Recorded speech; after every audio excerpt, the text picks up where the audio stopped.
Pemirsa, apa mau dikata ya, jalan tol Arab MBZ, jalan tol dengan dana dari MBZ, Muhammad bin Ziyad dari Uni Emirat Arab, ternyata juga dikorupsi.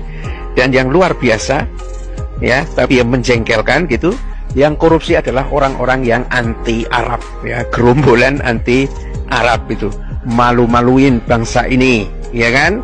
Jadi orang-orang yang ngomongnya kodran kadrun ya, dana dari Arab. Memang orang-orang Arab tuh kaya-kaya ya pemirsa, beda dengan tetangga-tetangga kita di sebelah timur gitu ya. Dia ngasih pinjaman untuk bikin jalan tol dan dananya dikorupsi ya oleh para gerombolan anti Arab ya, mengkadrun-kadrunkan orang, tapi rakusnya terhadap hartanya itu luar biasa ya, korupsi berjamaah itu, karena nggak mungkin korupsi itu dilakukan secara tunggal ya. Inilah satu tamparan bagi bangsa Indonesia dilakukan oleh orang-orang yang mestinya menjaga amanah, karena ini bukan sekedar korupsi tetapi juga mempermalukan bangsa ini di hadapan negara-negara lain gitu ya. Kok seburuk ini budaya, katanya negara timur ya, katanya ada kearifan lokal, atau kearifan lokal itu adalah kalau nggak korupsi nggak rame gitu apa bagaimana gitu kan.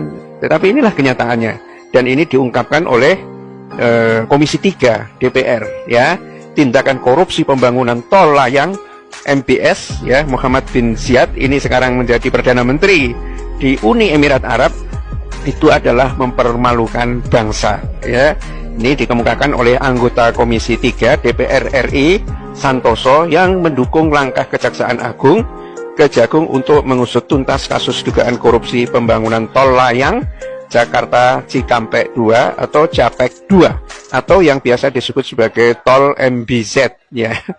Menurutnya kasus ini harus diusut tuntas karena telah mempermalukan bangsa Indonesia ya, betul-betul mempermalukan. Apalagi kalau congkaknya orang-orang yang anti Arab gitu kan.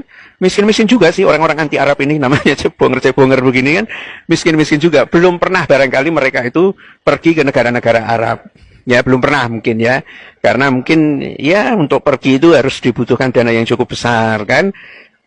Mungkin belum pernah ke Doha, belum pernah ke Saudi, atau belum pernah kemana, dan mereka hanya menganggap bahwa Arab itu adalah zaman ya. Zaman memang situasinya cukup meyakinkan, tetapi jasanya sangat besar bagi bangsa Indonesia, karena bangsa ini mempunyai beradab yang sangat tinggi ya, karena jasa dari ulama, orang-orang dari zaman itu ya, yang mereka lah dari habaib-habaib itu, ulama-ulama itu menyebarkan Islam ke Indonesia itu. Nah di sini pemirsa, Komisi 3 DPR ini Santoso mengatakan, saya yakin Kejaksaan Agung akan menjebloskan pihak-pihak yang terhubung pada kasus ini ke peradilan. Itu kata Santoso kepada media. Perbuatan korupsi pada proyek JAPEK 2 atau Muhammad bin Ziyad ini, menurut Santoso bukan hanya ada pada tindakan korupsi, melainkan juga tindakan yang